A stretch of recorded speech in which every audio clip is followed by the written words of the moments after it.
Video Game Review. Sonic Boom, Rise of Lyric. Oh man, where to start with this? So, I'm a lifetime Sonic fan. I've been a fan since I played my first Sonic game, and hopefully I'll be a fan until I die. And at this point, any Sonic fan knows that the Sonic franchise has had its ups and downs. Lately it seems for every good Sonic game we get, a bad one isn't too far behind it. Of course, it can be argued what a good Sonic game is.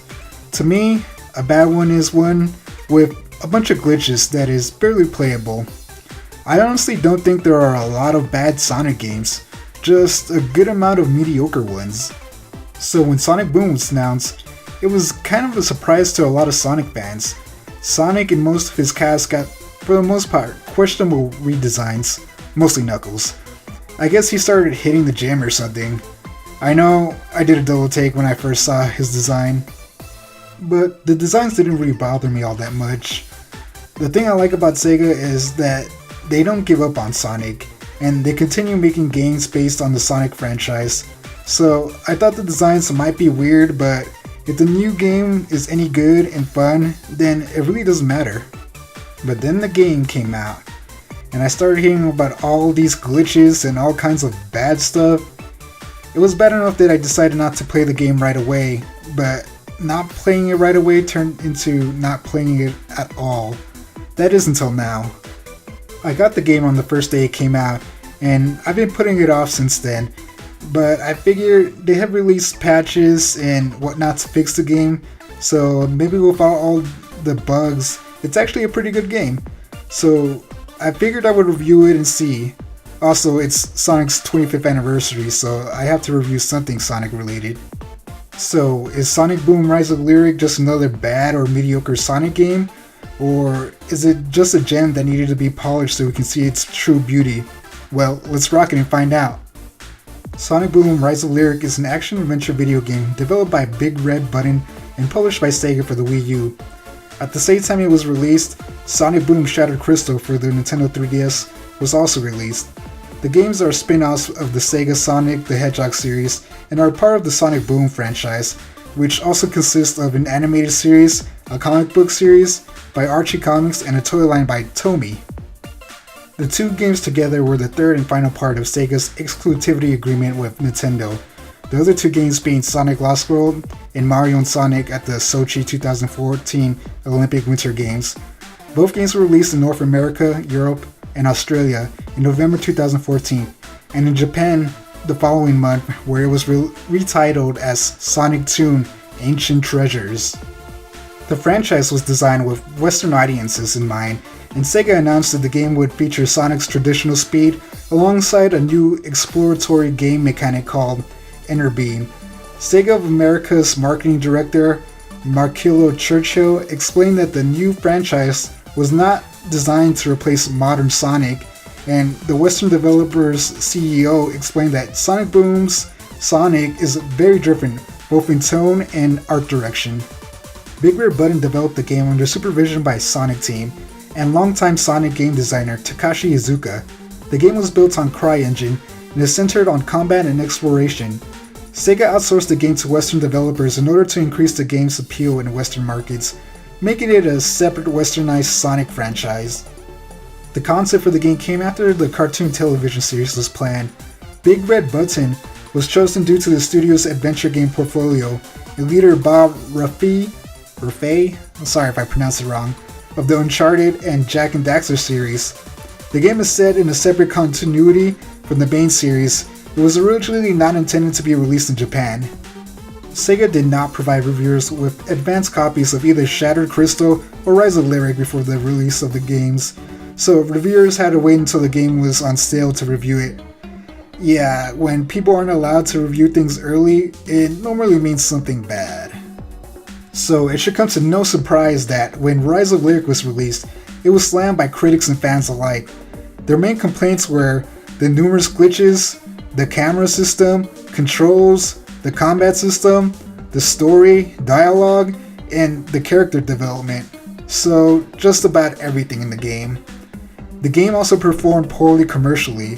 The combined sales of Rise of Lyric and Shadow Crystal were 620,000 copies as of May 2015.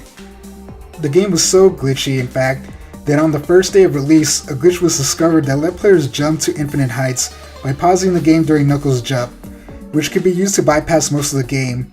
Using this glitch, speedrunners managed to beat the game under 1 hour. In January 2015, a patch was released to fix a few problems within the game, which included the Knuckles jump glitch. Spoilers! The game starts with Sonic surrounded by robots, which start attacking him, blowing up much of the area and burying Sonic under rubble. The story then flashes back to the beginning of what led to these events. Sonic and his friends, Tails, Knuckles, and Amy, are being chased by Eggman. They eventually hit a dead end and get stuck between Eggman's robots and an ancient mysterious tomb that has carvings of Sonic and Tails on the entrance. Sonic wants to enter the tomb, but is stopped by Amy from opening the door. But when Metal Sonic ambushes the group, Sonic decides to open the door so they can escape. Inside, they accidentally release an imprisoned but powerful snake villain named Lyric. Lyric recognizes Sonic as the person who trapped him 1,000 years ago. Lyric then captures the group, leaving them trapped like he was. Tails is able to deactivate the shackles that were holding them, and is then able to turn them into an accessory called Inner Beams for them to use. After their escape, the team goes and talks with Clip, an archaeologist and expert on Lyric.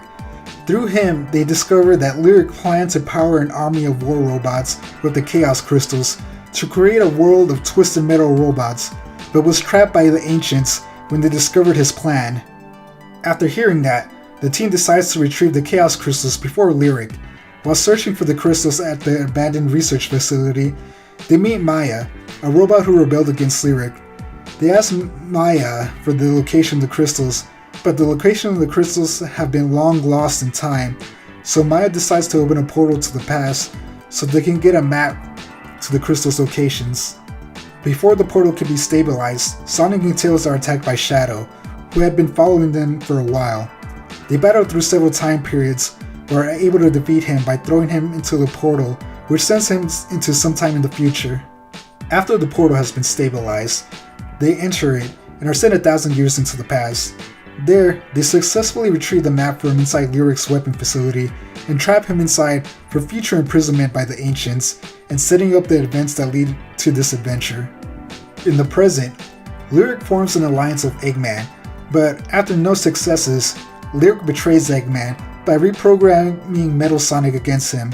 The team eventually defeat Metal Sonic and Eggman and retrieve the Chaos Crystals, but after getting the last one, Sonic is surrounded by Lyric and his robots. Lyric demands the crystals, but Sonic refuses to give them to him.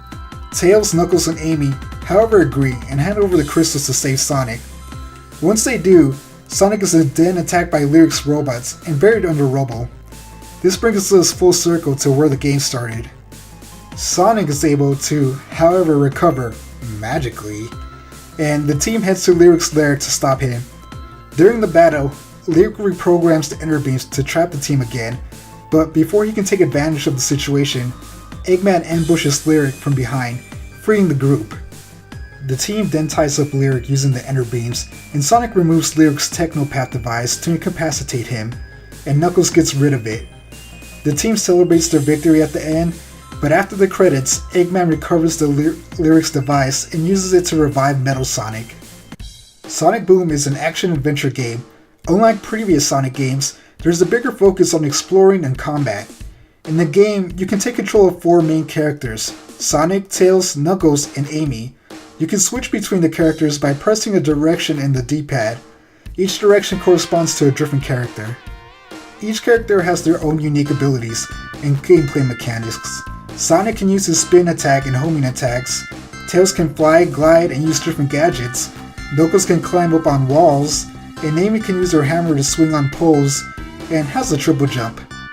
Each character also has a lasso-like weapon called the Inner Beam, which allows them to perform various actions like hanging from speed rails, removing enemy shields, solving puzzles, and tossing enemies around. Each level has multiple paths in which they can be completed. You can switch between the characters and use their unique abilities to progress through the path you like best. This really only adds the option of how you want to play the level and you can just play as your favorite character to beat the level. The game is made up of several gameplay styles. You have an open world, some 2D like Metroidvania levels, 2D platforming, speed rail stages, a horrible level where you control a boat, and a few boss battles. Really, this game seems to be all over the place when it comes to gameplay. You are also able to buy upgrades that can help you in the game, like making it so rings are attracted to you, or you respawn with more rings. And by completing side quests, you can get some items that also help power up your characters. The power-ups are really not needed, and honestly, they hardly make a difference in the game. Through the game, you collect crowns which allow you to buy better upgrades, and then use robot parts to buy the upgrades. Rings are used as a health system. The game also has local cooperative multiplayer for 2 players and other modes that you can compete in with up to 4 players locally. I couldn't tell you if it was any good as I couldn't get anyone to play the modes with me. Man, I was really hoping that I would like this game, that the patch would fix a lot of the issues and magically make this an amazing game. The patch did fix a lot of the bugs, but it couldn't make the game fun and enjoyable. Also, the game still had several frame rate issues and glitches, like I fell through the floor a few times while I was playing the game. But the main problem with this game really is that it isn't really fun, and there's no real challenge to it. If you die in the middle of a level or boss battle, you just respawn with no consequences, so it makes dying not really matter. I would just randomly jump off cliffs because I would get bored or just to mess around, and it would just spawn me from where I jumped off. No consequence whatsoever. The puzzles in the game were also very easy, and almost had no reason for being in the game other than slowing you down, which this game does feel slow. When you're in the open world, there's almost nothing. It makes the world feel empty and unfinished, and running from one area to the next feels like it takes forever. I don't know why they made the world so big if there's nothing in it. And a lot of the levels also feel the same, and it gets tiring after a bit. The worst part of the game has to be the fighting, or really just button mashing. It just doesn't work for the game. The fights are just waves of easy enemies, and you just bashing your attack button. No real challenge. But the thing is, you don't even have to fight. With the enter beam, you can lasso an enemy and throw him at other enemies. Well, you can use that to throw enemies off cliffs, killing them instantly. That's all I did through most of the game. Stand far from the enemies and lasso them one by one, throwing them off the cliff. I mean, why bother putting effort into a boring fight when you can just do that? The boss battles were also very easy. In most of them, you just lasso something to toss at the boss.